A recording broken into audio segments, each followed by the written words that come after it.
Hello, Bachchu, let's see the question.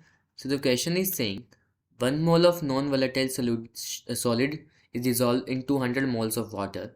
The solution is taken to the temperature Tk lower than the freezing point of the solution to cause ice formation. After removal of ice, the remaining solution is taken to the 373 Kelvin, where the vapor pressure is observed to be 740 mmHg. Identify the correct option. हम यहाँ पे basically correct option हमें identify करने हैं. So we gonna discuss about the same.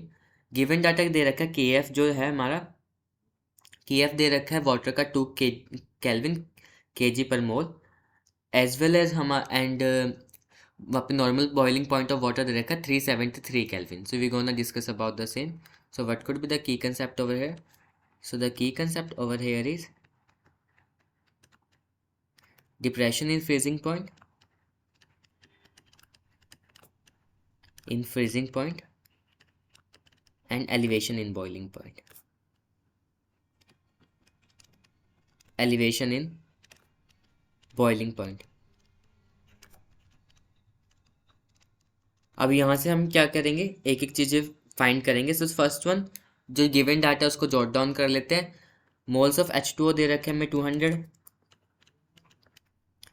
TF दे रखा है हमें 373 kelvin and P दे रखा है 740 mmHg और 1 मोल दे रखा तो N1 इज हो जाएगा 1 मोल. अब हम पहले सबसे पहले आइस के मोल निकाल लें कितने फॉर्म्ड हुए हैं. So we gonna discuss about the same. P not minus P is equal N1 by N2. तो P not minus P upon P क्या हो गया N1 by N2. Values put करेंगे 760, P नॉट mmHg 740 अपॉन में 740. N1 की value दे रखी है 1 और N2 हमें निकालना है. सो यहाँ से आ जाएगा हमारा that is 20 upon 740 1 by N2. So यहाँ पे क्या हो गया, इसको हम माइनस कर देंगे. सो इट विल बी N2 की वैल्यू यहाँ से आ जाएगी हमें 37. सो N2 की वैल्यू 37. अगर हमें अब निकालना है आइस निकालनी है. So moles of water separated as ice. So वो 200 में से माइनस कर दें. 200 माइनस 37 इज इक्वल 163 मोल्स आ जाएगा. यहाँ पे आ जाएगा 163 मोल्स और हमारा फर्स्ट ऑप्शन इस हिसाब से क्या हो जाएगा, करेक्ट हो जाएगा. Talking about now T K is equal 373 minus 2000 upon 37 minus 37 multiply by 18 kelvin. So अब इसको निकालेंगे. हमें क्या पता है, we know that delta T K क्या होगा, वो टी सेल्स boiling point minus T K होगा, है ना. सो अगर और हमें एक और चीज़ पता है, डेल्टा टी क्या होता है, के एफ इंटू एम होता है. सो वैल्यूज पुट करें, के एफ की वैल्यू 2 दे रखी है. मोलैलिटी निकालेंगे. सो 1 अपॉन 37 मल्टीप्लाई बाय 18 और इसके डिवाइड में आएगा 1000 तो वो 1000 ऊपर चला जाएगा. ये आ जाएगा 2000 upon 37 multiply by 18. 37 multiply by 18. Now अगर टी की वैल्यू करें, सो यहाँ पे आएगा 373.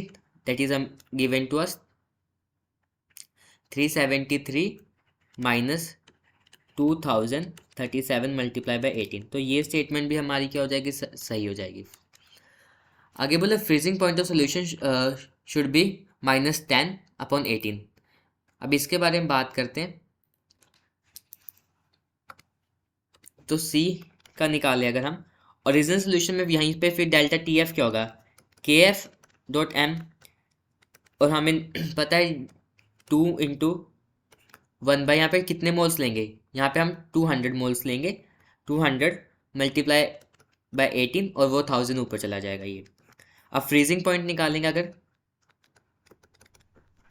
फ्रीजिंग पॉइंट निकलेगा 0 माइनस टी एफ और इसको सॉल्व करेंगे. So it will become as -10 by 18 degree Celsius. इसको सॉल्व करेंगे, सो -10/18 डिग्री, 2 से 2 कट गया और 2 जीरो से 2 जीरो, तो माइनस हमारा फ्रीजिंग पॉइंट आ जाएगा 0 माइनस टी एफ की value we have just 10 -10/18 degree Celsius. तो ये स्टेटमेंट भी हमारी क्या हो जाएगी, सही हो जाएगी।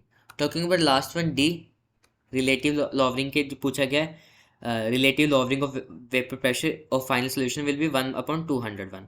सो फॉर्मूला लगाएंगे P not minus P upon P is equal x1।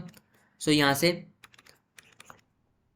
200 minus x के हो गए जो हमारे मोल्स आइस के थे, +1 ये हो जाएगा। सो 200 में से जब हम माइनस करेंगे कितने, 163 +1, तो ये हो जाएगा 1/38।